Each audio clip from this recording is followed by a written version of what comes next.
puis de la tuerie de Toulouse, de l'hypercachère, de Sarah Halimi, de Mireille Cloy.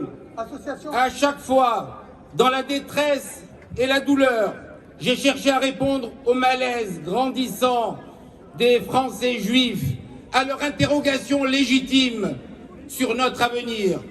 J'ai cherché à chaque moment des raisons d'espérer et de vous rassurer.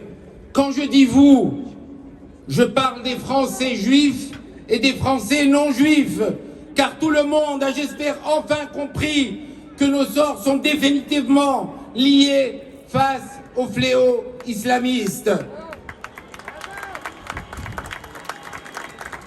J'ai dit et répété que tant que l'État, son gouvernement, sa police, sa justice nous protégeaient, nous devions résister et continuer à croire et à construire notre avenir.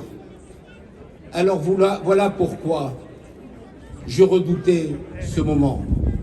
Aujourd'hui, puis-je encore dire la même chose après cette décision de justice qui nous fragilise, ce signal catastrophique envoyé aux criminels et au monde entier? Je comprends les doutes et les interrogations et je les partage. Je ne sais même plus si j'ai envie de rassurer ou de crier ma colère. Oui, de crier votre colère.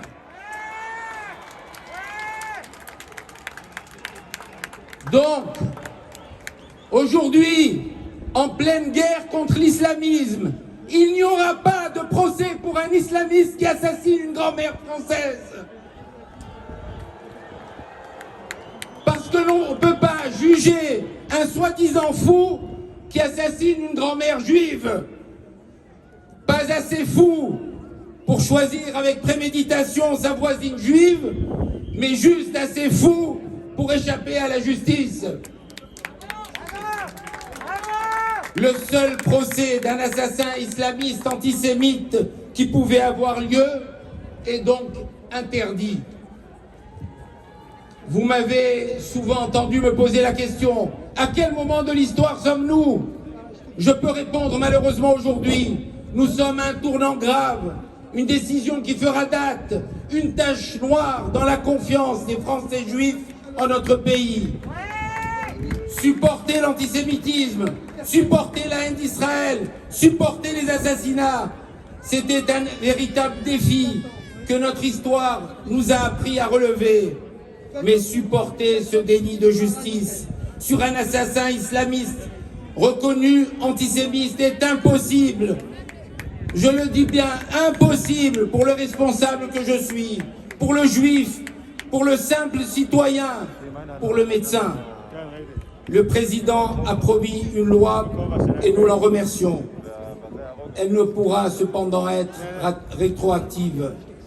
La maire de Paris nommera certainement un lieu et nous le remercierons. Mais combien de rues? Je serai apaisé et je reprendrai mes raisons d'espérer que si on nous propose des moyens d'effacer cette tache noire sur notre justice, si on trouve les moyens que l'assassin soit jugé, un indispensable procès pour donner l'exemple d'une justice exemplaire et ne pas devenir un contre-exemple de justice. Merci à tous nos amis présents aujourd'hui dans leur diversité. Vous nous rassurez. Donnez-nous aussi des raisons d'espérer en partageant nos peines, comme aujourd'hui, mais aussi en encourageant nos projets de vie. Merci. Merci Joël. La parole